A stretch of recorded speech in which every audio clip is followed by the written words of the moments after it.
Hello friends, this is Annette of AnnetteLeonard.com, back again talking about chronic wellness, and we're continuing to talk about this idea of rebirth.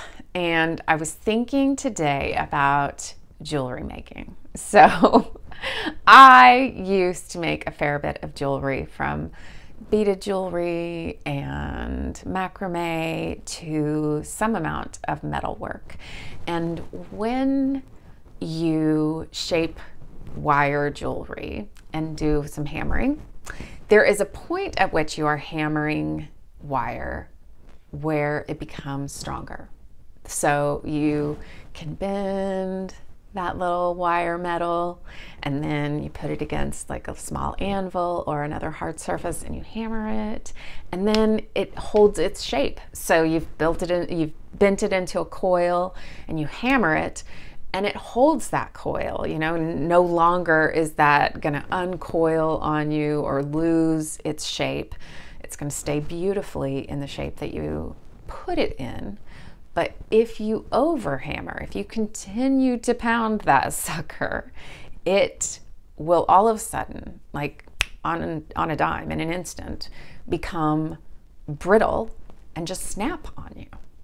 And I think that's a beautiful analogy for us, you know, that there is a point at which we start to take a pounding, and that pounding opens us up and turns us into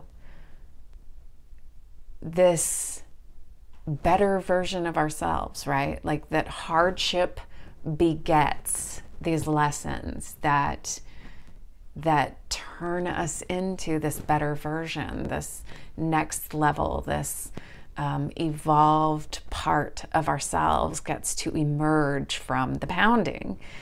And there comes a point where if the pounding continues, if the hammering doesn't stop, we become brittle and buckle and break under that undue pressure. And one doesn't know where those breaking points are until they hit upon them or until they find them. And the trick, I think, you know, because we cannot in our own lives control the pounding, the trick is to control within ourselves the points of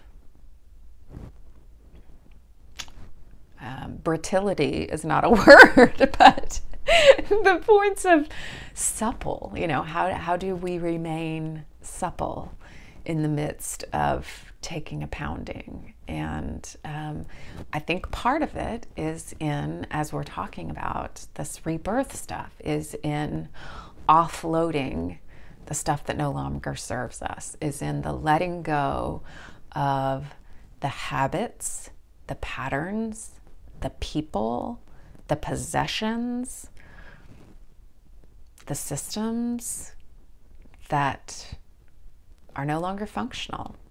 Is acknowledging and releasing what doesn't work anymore.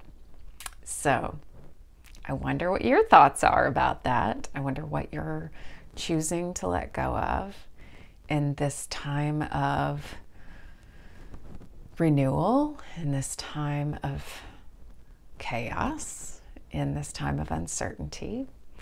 And I hope that you are finding strength rather than breaking points. I hope to hear from you. I'd love your questions and to hear about your circumstances. So sound off either in the comment section below or if you're listening to this on podcast, please subscribe. I need subscribers on my podcast, and leave me a comment on Instagram or on Twitter. And until we're together again, be well.